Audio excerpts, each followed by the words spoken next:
Welcome to the ThunderCast, your martial athletics podcast produced by the fans, for the fans, with your hosts, Russ Livingood and KD Hugnall. We're bringing you the thundering word on the thundering herd each and every week, so keep it right here. The ThunderCast is on the loose.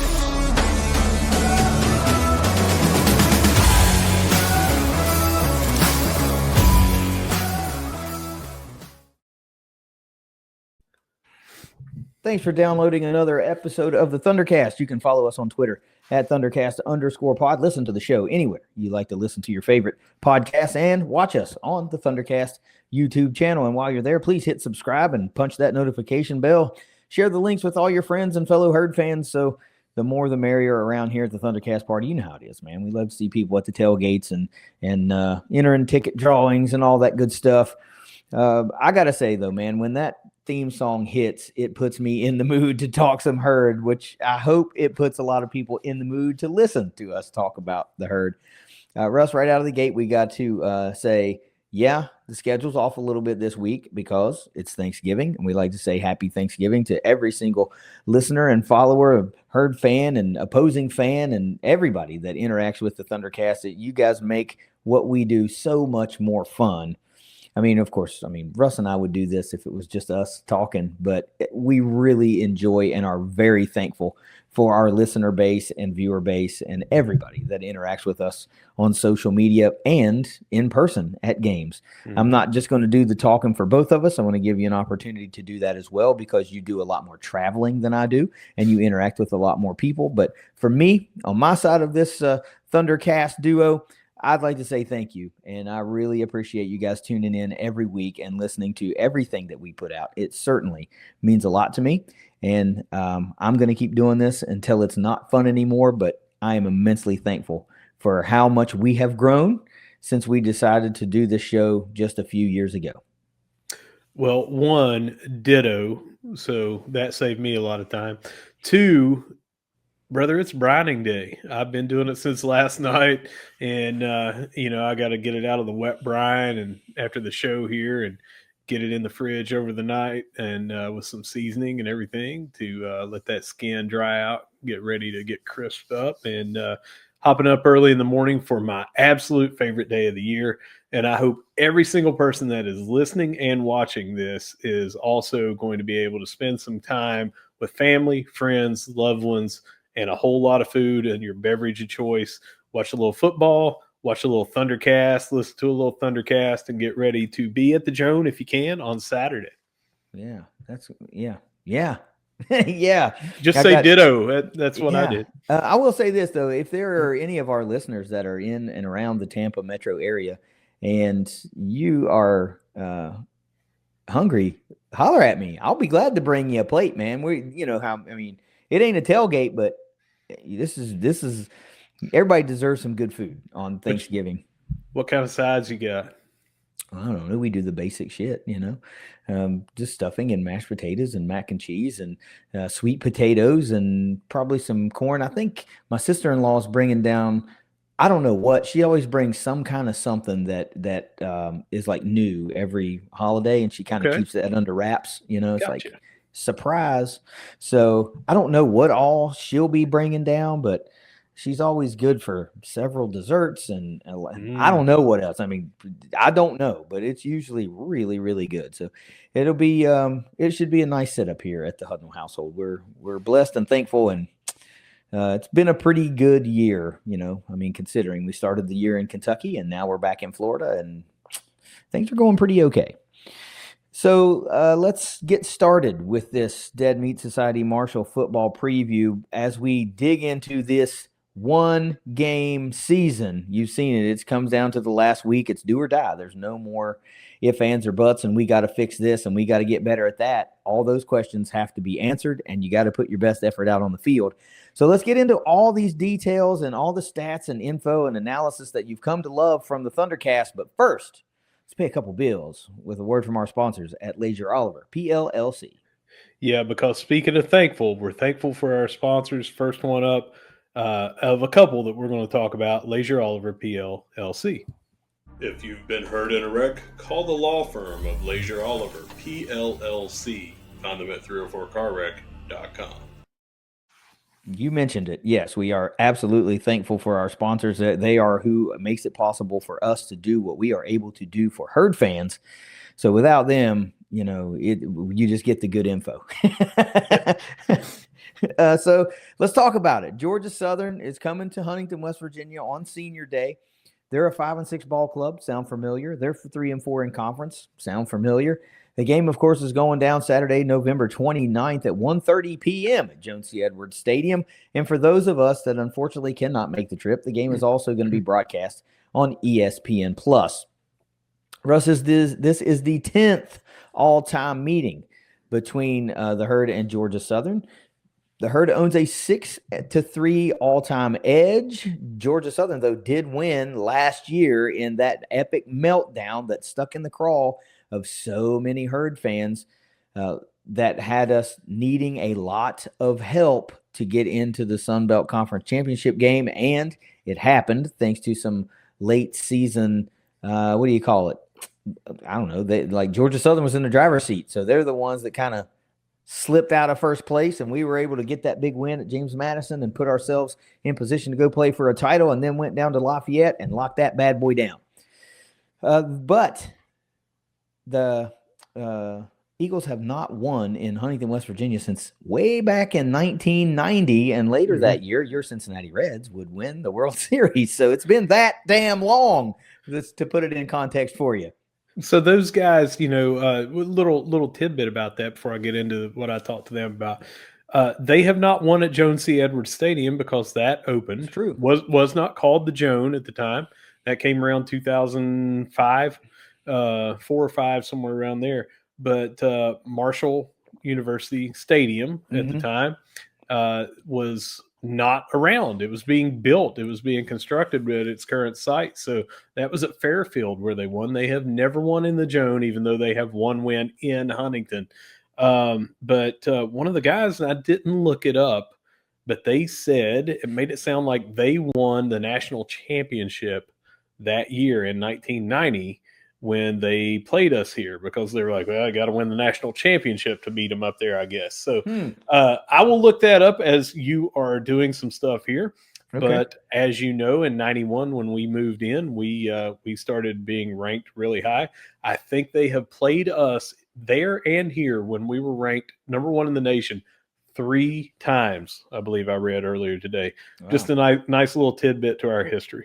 Yeah, and now this, of course, is not the same kind of vibe. There's not as much at stake. This is different levels, of course, but there's a lot at stake in this one. The winner gets a bowl game. The loser season is over, and there's no two ways about it. So when you talk about a couple of extra notes from this game, this is what you're talking about. When you want to get into what's it like to be in a playoff environment, well, you've got yourself a 1-game playoff. You win or you go home in this one.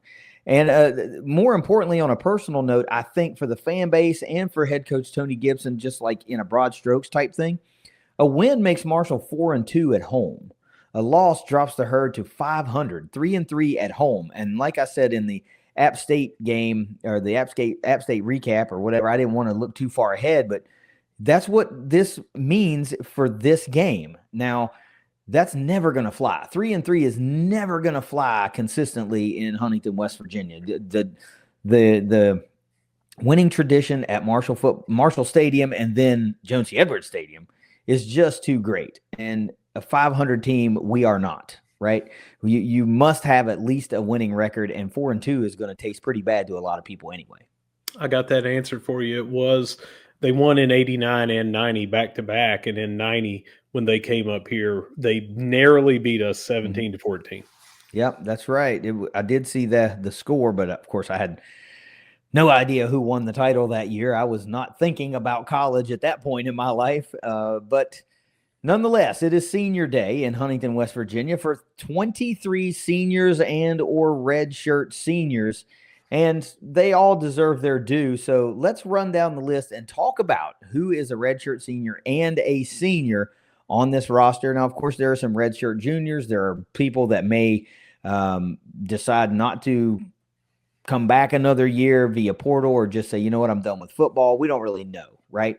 But we're going to talk about the guys that we know are going to, no matter what, are going to be playing their last game inside the zone. And some big names here, guys. So if you're thinking maybe I should go to the game, maybe I won't, I think you should, because there are some playmakers on this list that have been uber important to the success of the herd this year. And it starts, we're just going to go in numerical order by jersey number because I'm reading right off the herd zone roster. So let's do that. Cam Smith, Marvay Myers, Brian Robinson, J.D. McKnight, Katron Evans, Jaleel Rivera-Harvey, Jalen Parker, Jacoby Baldwin, Josh Pierre-Lewis, Zane Porter, Tyus Martin, Kerryon Martin, Tony Mathis Jr., Eric Meeks, Bryce Biggs, Tyler McDuffie, Ali Abbasi, Boogie Trotter, Floyd Lacey, Ben Turner, Jalen Marshall, Ryan Ayers, Sean Marcus Adams. All those guys are either a senior or a redshirt senior, and that's a little bit of a who's who on both sides of the football for the herd this year. Those guys absolutely deserve your butt in a seat on Saturday if you can make it. Now, Russ, I'm going to give you the matchup predictor. I'm going to give you the spread, and I'm going to get your synopsis as you see it heading in. A matchup predictor loves the herd in this one. Nearly a 75% favorite. That's a 74.8% chance for the herd to win this one. The line now has moved to the herd -8.5. It opened at -6.5 for the herd. Over under now 64.5. Now, how are you seeing this one as we start to look forward to Saturday? I am very, very bullish on this. We're going to get in and talk about some late breaking news. But even before that, I was looking like this being a very good chance for us. One, we're at home. It's a little bit different animal than being on the road, and you got the home crowd behind you. We always play very well at the Joan. But they are not rated very well at run defense, total defense, points allowed, about 18 other categories, third down percentage, red zone percentage. Their defense is a problem. I got to dive into that a little bit deeper with the guys from Gouda Talk, and they let me know that it's a little bit worse than the rankings show. And this is a historically bad defense for Georgia Southern, the worst that they've ever had. And this is coming straight from their mouths, not my opinion. I was about to say their words, not yours. This is not hyperbole where I'm saying this to try to get a rise out of somebody. Yeah. They have been watching for a long time. They know the stats. They said that statistically this is the worst defense they've ever had. And it's a very proud program. We just talked about a couple of back-to-back national championships. This is a program that has historically been dangerous. They used to put up more rushing yards than just about anybody in the country. They have not done well the last couple of years, but particularly this year on the defensive side of the ball. And it's looking dire for them over there. Some of these stats we're going to talk about, I don't want to cut all yours off, but there are 136 teams, and you're going to hear a lot of numbers in that 130 to 136 range. Yeah. Not 133 range, 136. They are the worst in the country in several different places. So it's looking very good. We've got some strength on strength or strength on weakness that we're going to talk about here in a minute. Yeah, as I was digging in, and of course I got to listen to some of that episode, the Getting to Know series, on the way home from work today. I didn't get too far into it because it's not that long of a drive, but that perked my ears up quite a bit. And when you hear guys talking about worst ever, and you can tell they're not like jokey, they're being serious, like this is a problem, and it's an ongoing problem. And then when you're faced with a must-win scenario, that makes you feel good as a herd fan. Now, I felt really good last week too, and then we turned the ball over a bunch of times. So the turnover has been the great equalizer in several games so far this season. So I can't allow myself to get too confident right now, or else I feel like the universe is going to correct me and be like, oh, you got cocky. Well, how you like these apples? So we are going to talk about some of this. Now, late breaking news that Russ alluded to is, of course, we're recording Wednesday night because we didn't want to interfere with our Thanksgiving holiday or anybody else's or none of that. So we weren't expecting to have availability or access to the availability report. And literally seconds before I hit the record button, I checked Twitter one last time, and boom, there was the availability report. So we had to do some quick, fix it a little bit. But this injury report is massive for Georgia Southern. And I thought it was bad last week because App had like 18 people out. Georgia Southern has 26 players on their availability report, and a big margin of them are already listed as out. And some of them are doubtful, and it's not good. So I'm going to run down them just real quick. Now, you guys got to keep in mind, we're going to talk about some of these guys, but these are also players that we featured because we didn't know we'd see this. But let's run down it real quick. Wide receiver Josh Dallas, out. Jeremiah Ware, wide receiver, doubtful. Dalen Cobb, wide receiver, out. River Helms, tight end, out. Elijah Walton, tight end, out. Aubrey Heath, tight end, out. Donald Dempsey, specialist, out. David Bedinged, running back, out. Jamarian Samuel, running back, out. Terrence Gibbs, running back, probable. O.J. Arnold, that's the one you want to put a star beside. Running back, doubtful. We will talk about his stats in a minute. Kalen Williams, offensive lineman, out. Johnny Brown, offensive lineman, probable. Now, here's like 6 D linemen in a row. Defensive lineman, Jaquan McGinney, out. Marcus Downs, out. Latrell Bullard, out. Corey Jordan, out. Jamari Whitehead, out. Devin Lowe, out. Brendan Palmer, doubtful. Holy moly. Chance Gamble, DB, out. Fabo Chaney, DB, probable. Jeremiah Holmes, DB, out. Justin Myers, DB, probable. Ethan Johnson, linebacker, out. And number 1 tackler on the team, Brendan Harrington, is linebacker, probable. Marshall just matches that with 7 guys. Nothing has changed from the herd from a week ago. All the guys that we have listed are out. We'll run down them real quick, and then we'll revisit the injury report for Georgia Southern. Rashawn Carr, linebacker, out. Christian Richter, offensive lineman, out. Peyton Ellis, offensive lineman, out. Brian Robinson, wide receiver, out. Tony Mathis, running back, out. Jaleel Rivera-Harvey, defensive lineman, out. And Jacarius Clayton, defensive lineman, out. Now back to Georgia Southern. Holy moly. It's a hospital wing. I mean, you got that many people out, and let's just pick one. O.J. Arnold. Yeah. He is the guy that a couple of weeks ago you were talking about might as well shine up that trophy for player of the week. Yeah. Offensive player of the week for CDRW. And I said, buddy, you might not have heard of this running back and what he did. 267 rushing yards against Coastal for 2 touchdowns, and he threw for a touchdown, and he caught a touchdown. The guy has thrown twice on the year for 2 touchdowns. He's their do everything guy. Now, when you look at his game log, it's not like he's putting up 200 yards a game. Otherwise, you'd be hearing a lot more about him nationally.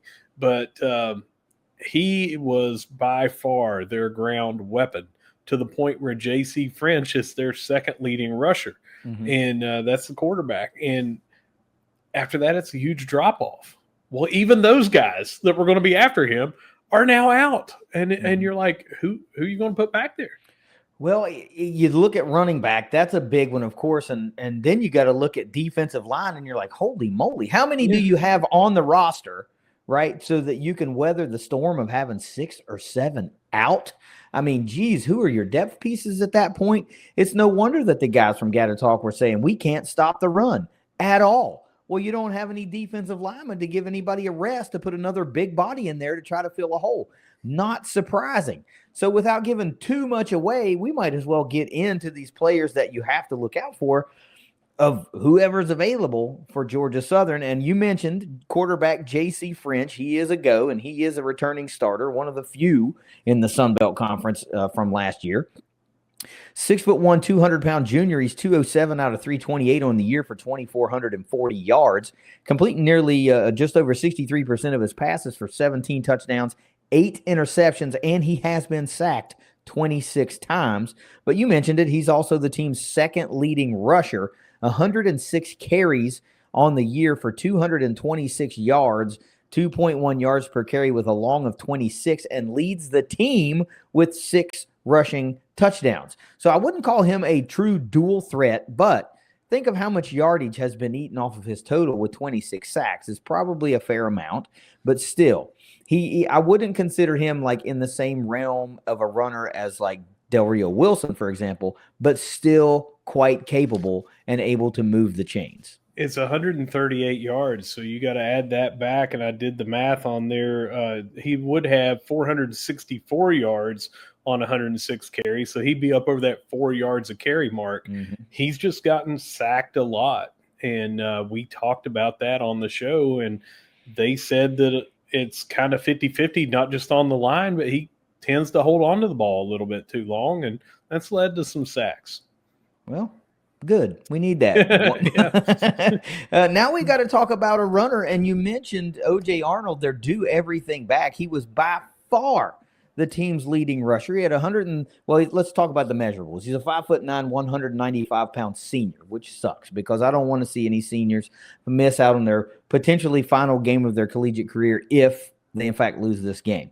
But he has 133 carries on the season, 885 yards. Their second was French with what you said, nearly 400. 430 or 464, but now he's down to 226. So there you go. Almost twice as much yardage from O.J. Arnold. 6.7 yards per carry on 7 touchdowns. But he is also the 4th leading receiver on the team. 17 receptions for 201 yards, 11.8 yards per reception, and a touchdown. Oh, and by the way, he's the team's second leading passer as well. Now, granted, it's 2 of 2 for 85 yards, but 85 yards is second on the team. But yes, 2 touchdowns. And it might have set an all-time record in passer rating with a 787 passer rating. That's got to be all Galaxy for a passer rating. But who do you look at now to feature as your runner? Because the third leading rusher was David Badinga. He's out. The 4th leading rusher was Jamarian Samuel. He's also out. The 5th leading rusher, Russ, is a backup quarterback, Weston Bryan, a 6'3", 250-pound freshman who has 22 carries on the season for 72 yards, a long of 11 with 2 touchdowns on the ground. And if you're going to talk about a running back, the next one in line for as far as production goes is Teo Todd, the 5'8", 195-pound freshman who's only got 13 carries on the year for 42 yards, good for 3.2, but a long of 19, so nearly half of his yards came on 1 carry. If you're talking running backs right now, what do you think is about to happen here? Who the heck are we going to see? So I think it's got to be him and Teo Todd. Terrence Gibbs, who is after him, actually tied with Todd, is Dalen Cobb, a wide receiver, and he's out. Yeah. So it's got to be Gibbs. And I think Gibbs after Todd, Terrence Gibbs listed as probable. But I think you'll probably see Weston Bryan back there a little bit. They put him back there. I don't know if it's in a Wildcat, but they put him back there quite a bit. I say quite a bit, a handful of times a game that he goes back there. He's actually had 28 snaps this year. So it's, 2-3 a game that he gets back there. But in his 28 touches, he has 2 passing touchdowns, 5 for 6 on attempts and completions, and 2 rushing touchdowns. So 1 out of every 7 times they put him back there, the dude's scoring a touchdown. There is a chance that they put him back there a little bit in the Wildcat and have a threat to pass out of that Wildcat. Well, I think if you're Coach Helton, you're pretty much tossing the kitchen sink out there and seeing what works, because I'm looking at the stats of their top 12 rushers. And number 12 goes all the way down to 2 carries for 5 yards. So we're getting real thin real quick. But of those top 12, you only have 3 running backs available, and that's Todd, Terrence Gibbs, and Bryce Baker. And the others are a mixture of wide receivers and quarterbacks, and it's not just one. It's 3 quarterbacks in your top 12 that are rushers. I misspoke a little bit. I got to clean myself up. I said O.J. Arnold had 7 TDs. He actually has 5. But I think this has got to be a glaring question mark. To me, it allows Marshall to kind of sell out on the pass because they stopped the run pretty well anyway. So it tells me like, hey, man, we might be able to move an extra body back into coverage or do what we need to do, that kind of thing. But I think that's going to be a pretty big key here because you got to feature a couple of wideouts. You mentioned Dalen Cobb out. He's their 3rd leading wide receiver, but they have 1 and 2, and number 1 is really damn good. That's wide receiver Camden Brown, the 6'2", 200-pound senior. Leads the team in all major categories, 54 catches on the year, 892 yards, 12 touchdown receptions, good for 16.5 yards per reception. And then wide receiver 2 is Marcus Sanders Jr., 6'1", 190-pound senior, 37 catches for 590 yards and 3 touchdowns through the air, good for 15.9. Now, what are you missing in Cobb? Another 52 catches for 471 yards. So it's a lot of production that's also out. And 3 touchdowns. Yeah. So, but Camden Brown is by far the biggest weapon on this offense now that O.J. Arnold may be out. He's still not listed as out, but if he's a go, I think maybe Brown is still the biggest weapon on the offense. So they do have the pass game intact. So that tells me that's what you better defend against really well. A little bit about him. He has already set and shattered the touchdown receiving record at Georgia Southern in his 1 year. The single season record was 8, and he has got 12 with at least 1 game to go. We hope it's only 1. He is 57 yards away from the reception yards single season record and 108 away from 1,000. And the thinking is that he really wants to get 1,000. You should probably expect him to get about 15 targets in this game, especially considering everything else that's going on. Yeah, that's true. And that's why I think, you better load up. Just like I said a few weeks ago, you better load up to stop Hurst. You better load up to stop Camden Brown in this one for someone else to beat you. Now there are capable guys that can beat you, of course, but you don't want to make the road to victory for Georgia Southern as difficult as possible. And it looks like blanketing and targeting Camden Brown, trying to shut him down, is the way to do that. Now, let's talk about the stats, the overall stats and rankings on this on this offense. I don't know how much we can put into them right now based on how many people are out, but it's still worth noting what they were looking like with most of these guys healthy. Points per game, they were only scoring 28.2. That was 64th in the country. Total offense, they were getting 389 yards per game. That's 66th in the country. Pass offense was 244.5. That was 52nd in the country, and that's their highest rating. Rush offense, they were only getting 144.5 yards per game. That's 81st in the country for a very, very proud traditional running team. Third down percentage, 43.1% of the time they're converting. That's pretty good. Ranked 42nd in the country. Time of possession is really bad, and this is a mismatch for Marshall and what Georgia Southern does. Georgia Southern's keeping the ball there 28 minutes, 18 seconds. That's 114th in the country. Conversely, I jotted this down because I wondered, we hadn't talked about what Marshall was. Marshall is where the heck is that? Where did I write that down at? The number 26 ranked time of possession team.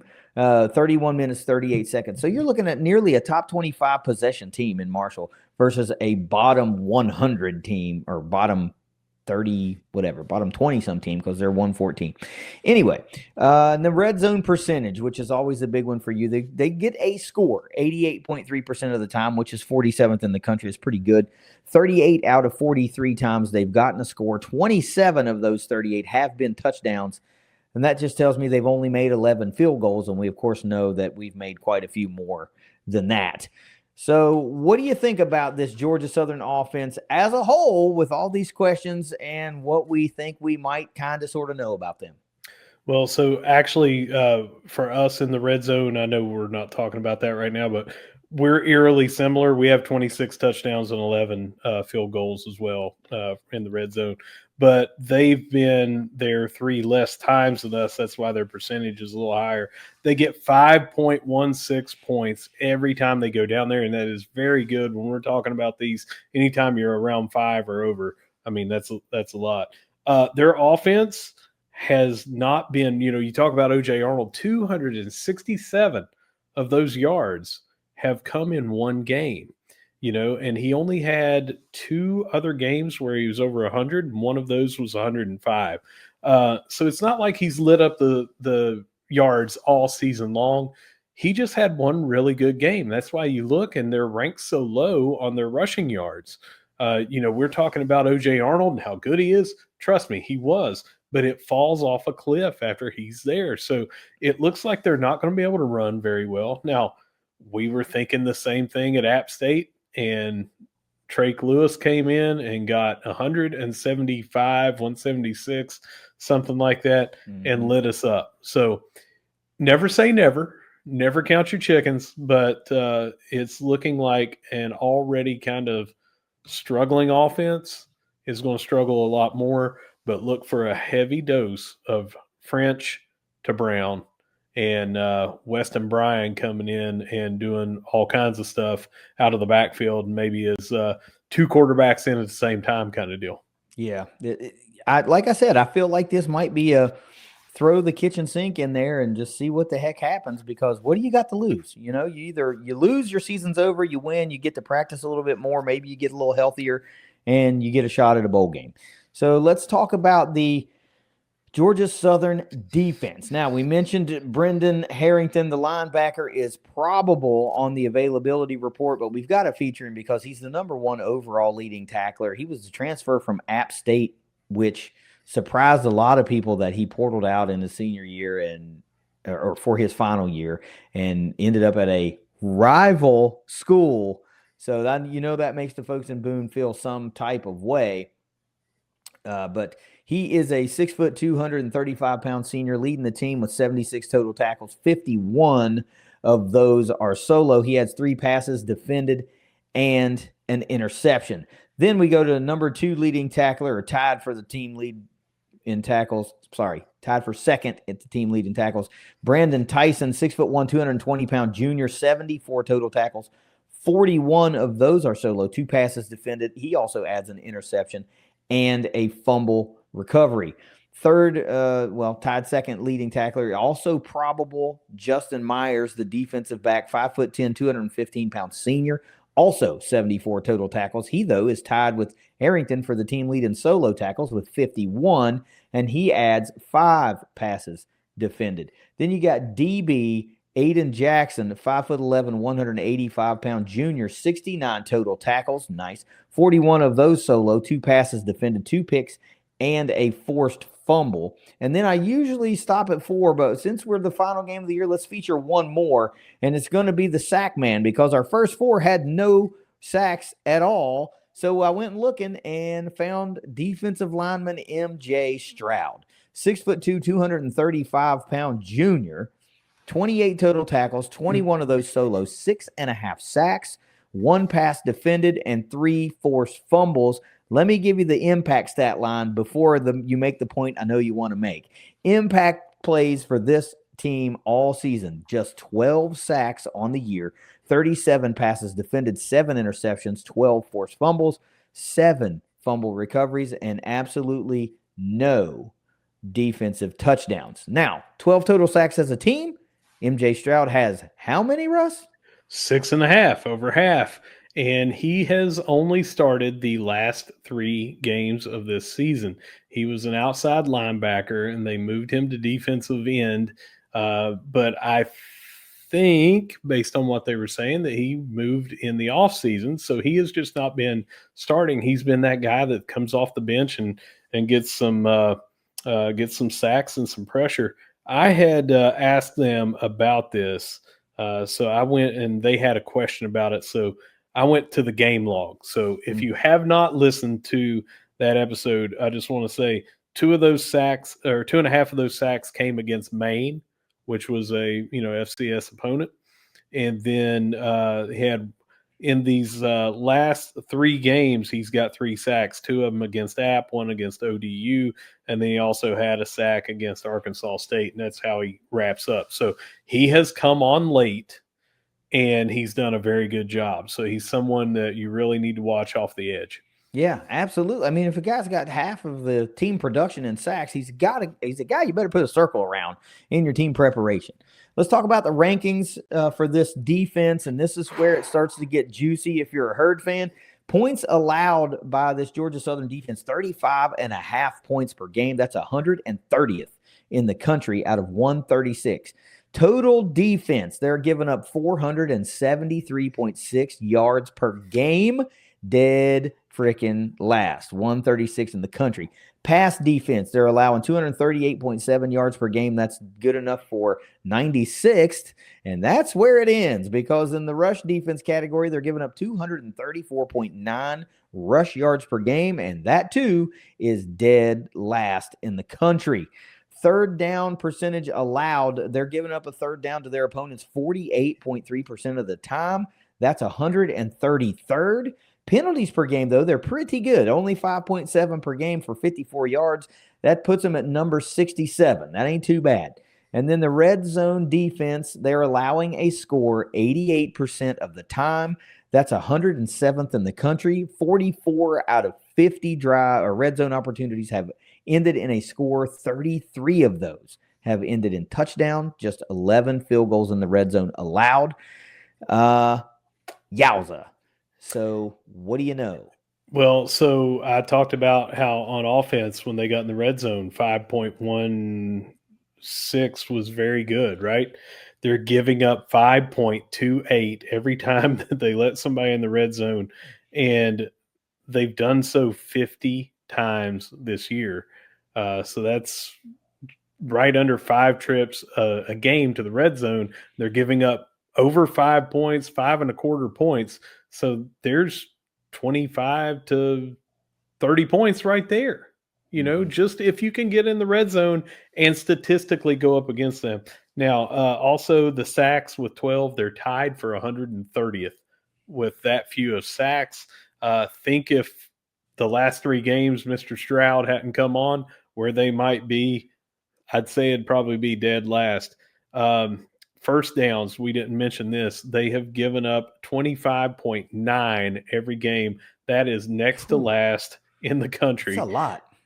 5.73 yards per attempt, and every single carry that's gone against them this year, 135th in the country, next to last. That's what we're talking about. That's what these guys were talking about. This is just the stats. They are what they are.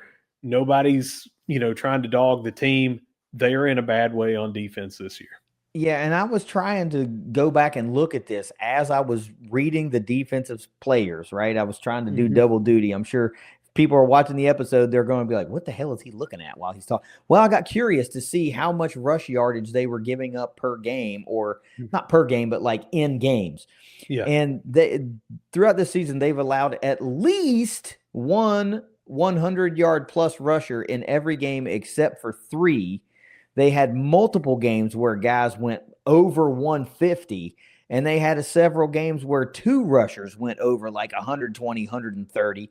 And just last week against Old Dominion, Colton Joseph ran for 189 yards. If I'm Carlos Del Rio Wilson, I am freaking salivating at the opportunity to put on a show like that. Old Dominion as a team ran for 376 yards against them last week, and they did not rush anywhere near that against us. Yeah.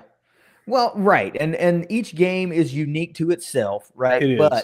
But if I'm a quarterback like CDRW and I'm seeing what has happened all season long, it's not just one game, it's not a fluky thing. they've given up big rush yardage all year long to damn near everybody. I think they held the rushers at Coastal under 100 yards. They held Maine under 100 yards, and then somebody else trickled in there, didn't get 100, maybe App State. But so that Coastal game, yeah, the high was 69 for an individual runner, but they had 38 rushes for 204 yards as a team, 5.4. 5.4 yards was significantly lower than the average that they give up on the year. Man, it's just the rush defense is in a bad way. Yeah, it is. And I know this whole segment right here has sounded like we are just piling on and we're almost guaranteeing a victory.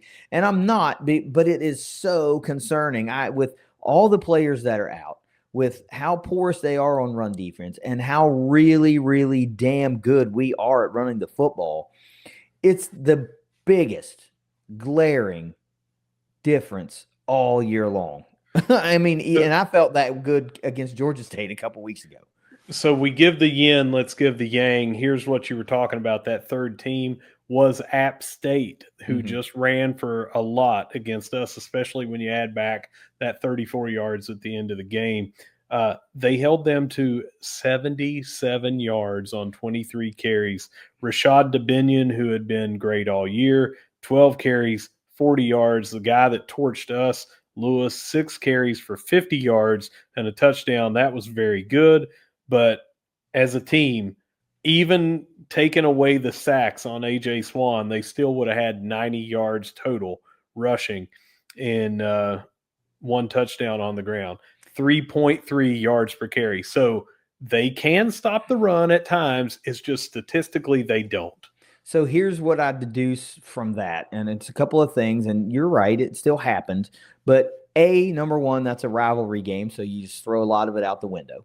And then number two, much like we saw last week with Joshawn Barbie only getting 10 carries with the hot hand, Lewis only got 6 carries in that game. He was averaging 8.3 yards per carry, and he had a touchdown.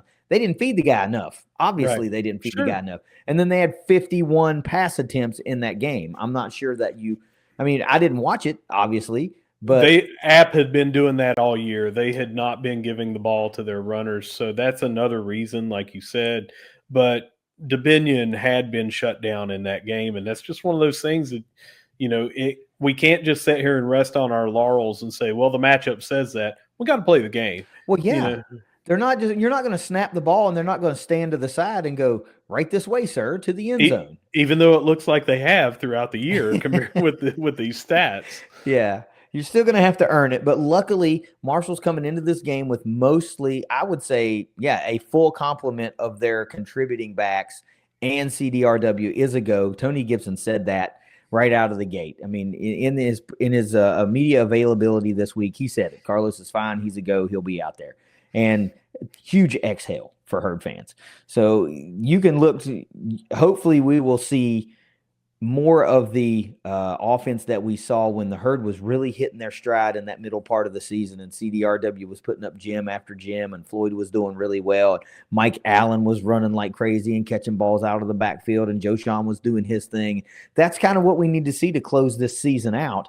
And I mean, quite honestly, it's on the table for them to do that. Now, last thing I want to talk about is the place kicker, and then we'll get some keys to victory. We're talking about a place kicker, Trip Bryant, 5'9", 175-pound freshman, 13 of 15 on field goals with a long of 46. Remember that 11 of those are in the damn red zone, so he's only got two other makes outside the red zone distance.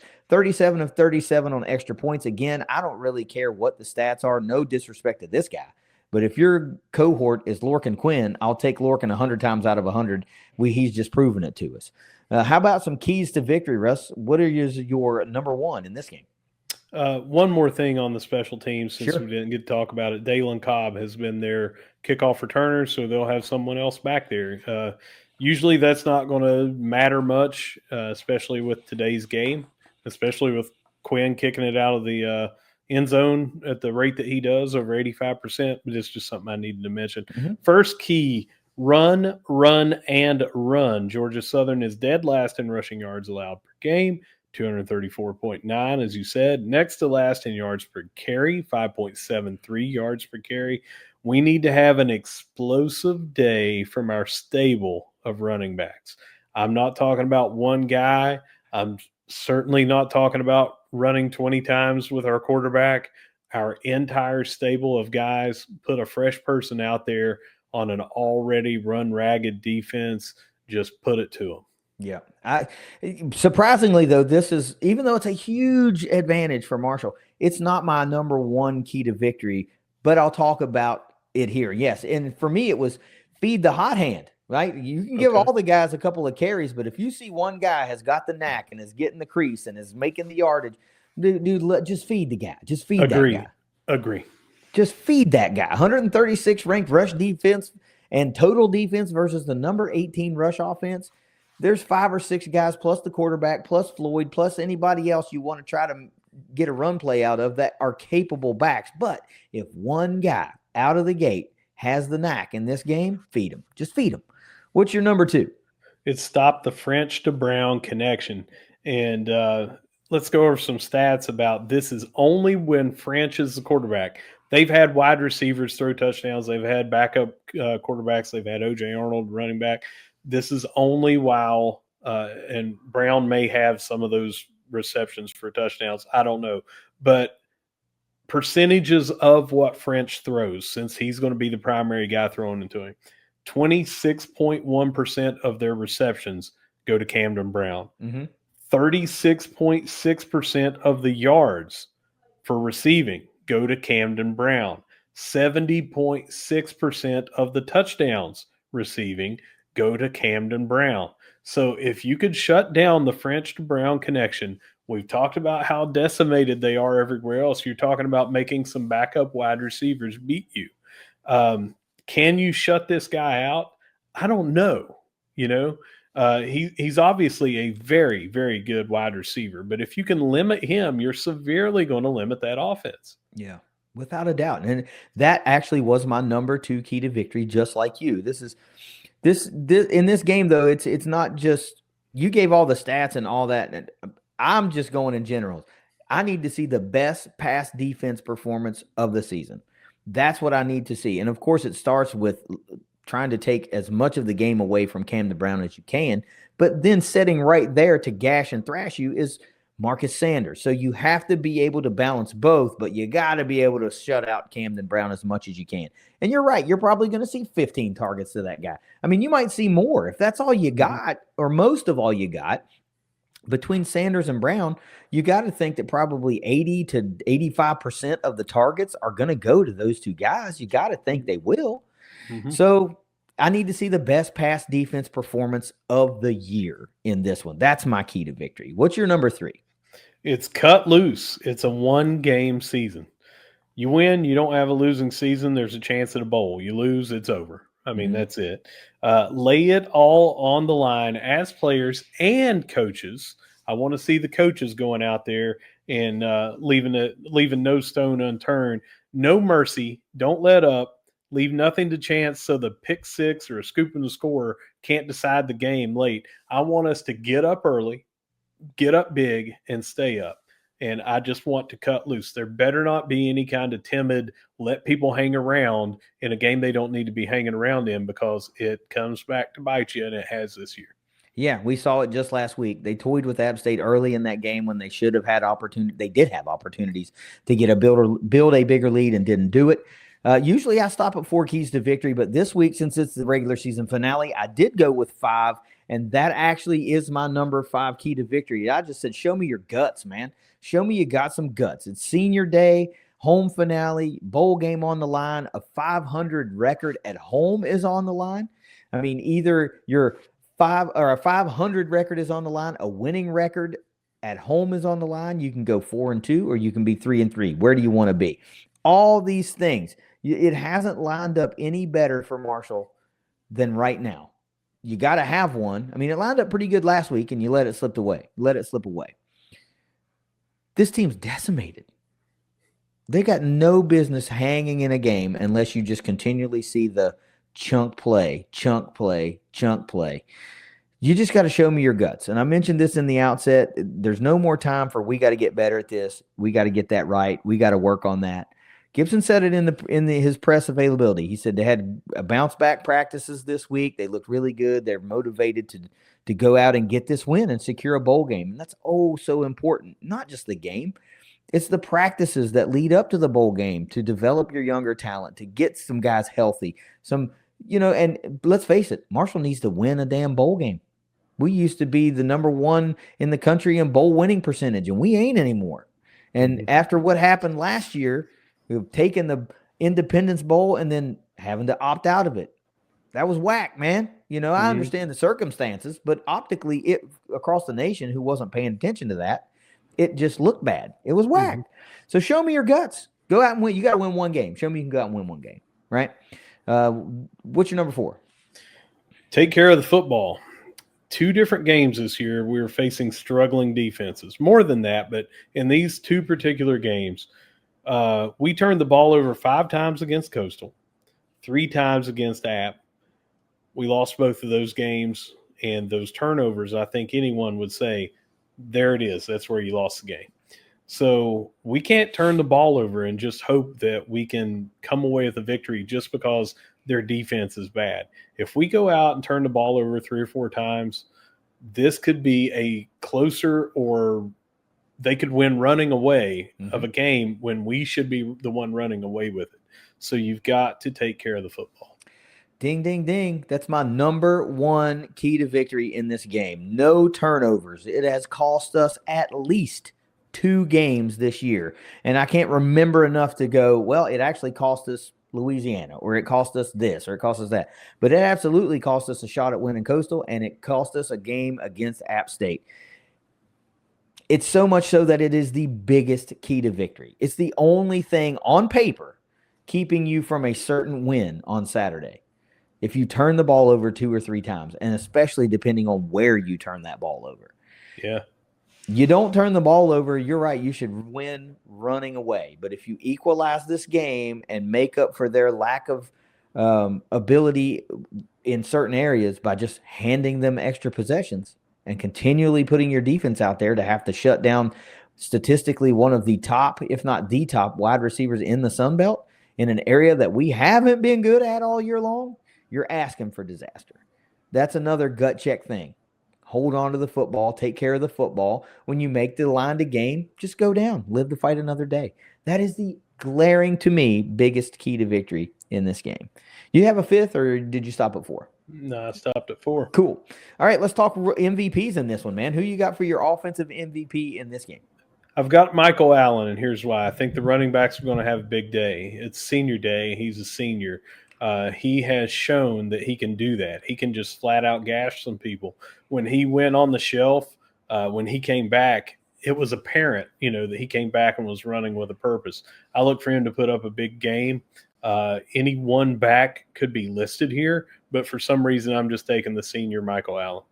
Well, it's not a bad pick, and I copped out in this one because of the way the statistics tell me to. And I said the offensive MVP is going to be the running back room, but you could also add CDRW onto that list and Floyd onto that list. And, but I like the lean towards Mike Allen because I think back to the end of the App State game, and he's like, you know what, coach, give me the football. I need to make up for that. And you look at that, what the statistics tell you this game might be. And that's a great way to make it up. If you come in and push out 2 bills and catch a couple out of the backfield for another 50, 60 yards or something like that, and you go out and just have a dazzling finale. I mean, yeah. But could it also be Antoine Roberts or Joe Sean? Yeah. It could Justin be Williams Thomas. Yeah, it could be all 3 of them. Justin Williams Thomas has just absolutely killed it on the yards per carry. He just doesn't have the carries everybody else does. Yeah. So to me, it's the running back room with insert hot hand here, but I can't get mad at Michael Allen. What do you got for defense?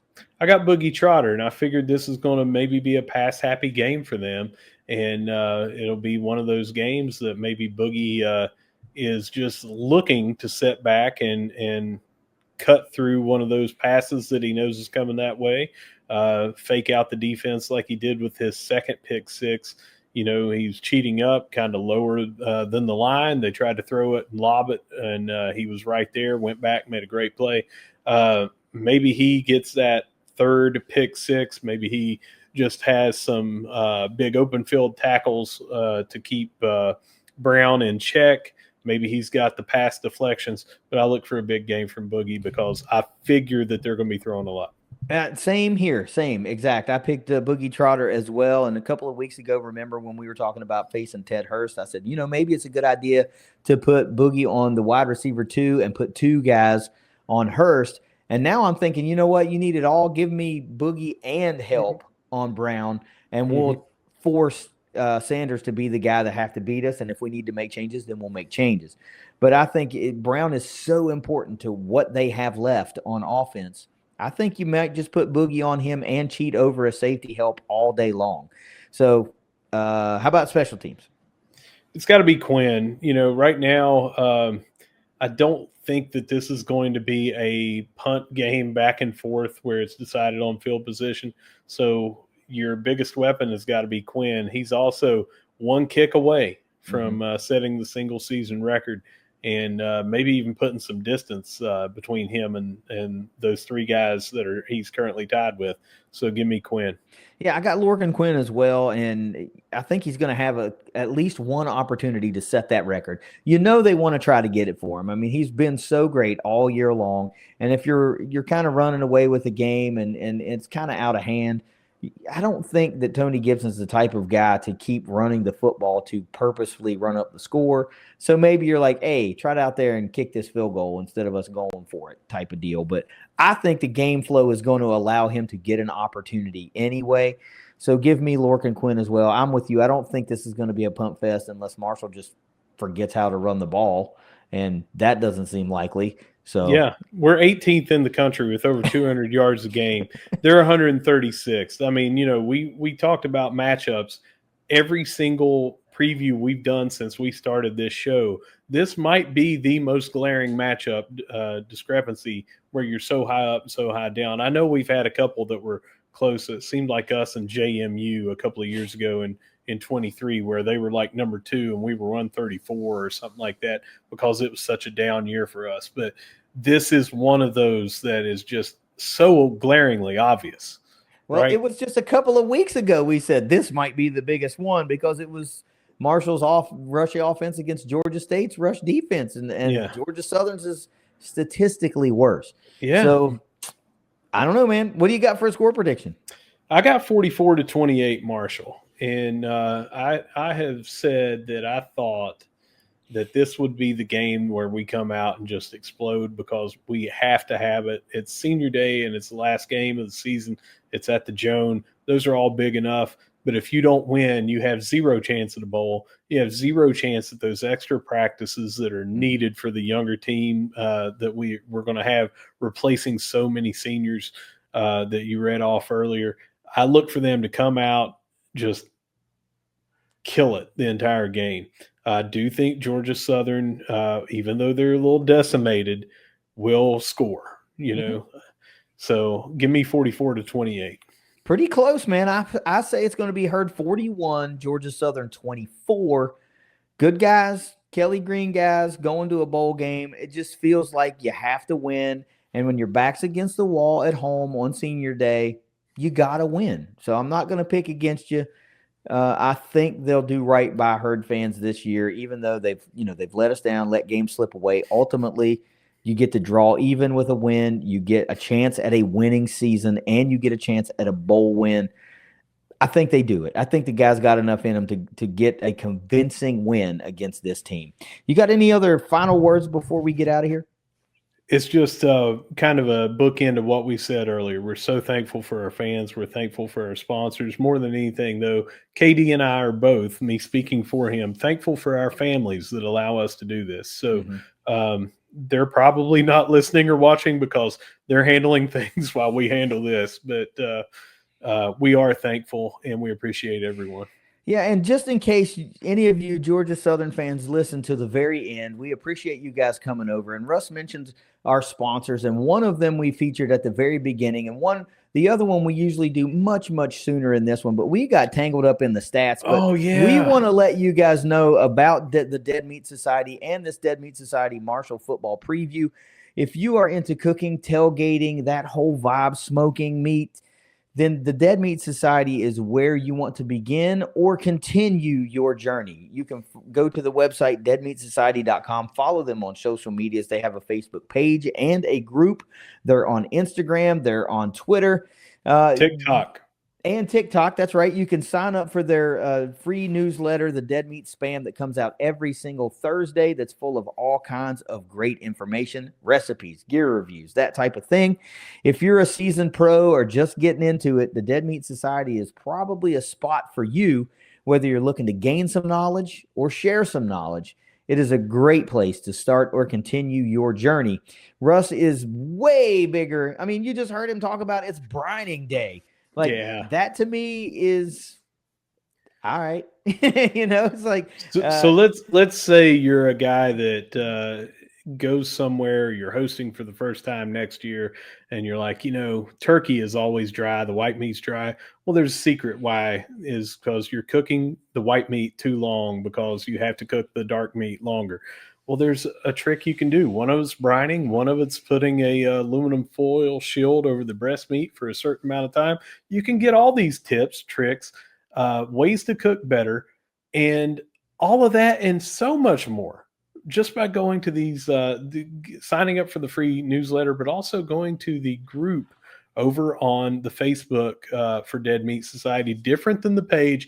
The page is the company putting out all these product tips, knowledge, things like that. But the group is where people just like you are either asking the questions or they're the one giving the answers. So if you want to do better with yourself, join this lifestyle brand, get over there, Dead Meat Society, on pretty much every social media app. Go to the website, get the freaking cool merch, and they are so close. They have already tested. I don't know if you saw this, KD. They just tested the tools that have now been approved. It's probably looking like the first of the year, January of 2026, they're going to have those tools available. So all your cooking needs, indoor, outdoor, but especially on the grill and the smoker. And I'm going to leave it too with this little commercial we have for the final time this year. Ever since the discovery of fire, mankind has gathered around it to prepare food. And today we enjoy fellowship with family, friends, and even strangers as we cook and grill. At home on the weekends, at tailgates for sporting events, and just by ourselves to find inner peace. We have holidays centered around the custom of grilling. And now there is a society for those of us who like to grill, who stay up all night to get that smoke ring just right, who share their gifts with others. The Dead Meat Society is here. Flame, family, community, feed everyone. That's right. Head on over to deadmeatsociety.com. Check it out if you're into that sort of thing or thinking about getting into it. They are an awesome, awesome company. And the guys and gals that are centered around them are not only enthusiasts, but they're philanthropists. A portion of all their sales go to benefit local or food-related charities. You saw the tagline, feed everyone, and they really mean that. So, Russ, if you got nothing else, take us out of here. Whether you see us at the vet, whether you see us at the dot, or whether you see us in the C lot for one more time this year, having a great tailgate. Forgot to mention this too. Veracruz style catered food coming your way, probably around 10:30 over there on Saturday. If you're hungry, stop by. No matter where you see us, we're going to be saying, go herd. Go herd. It's the Thundercast. Let's go get us a damn bowl bid. Happy Thanksgiving. We'll see you next week. Later.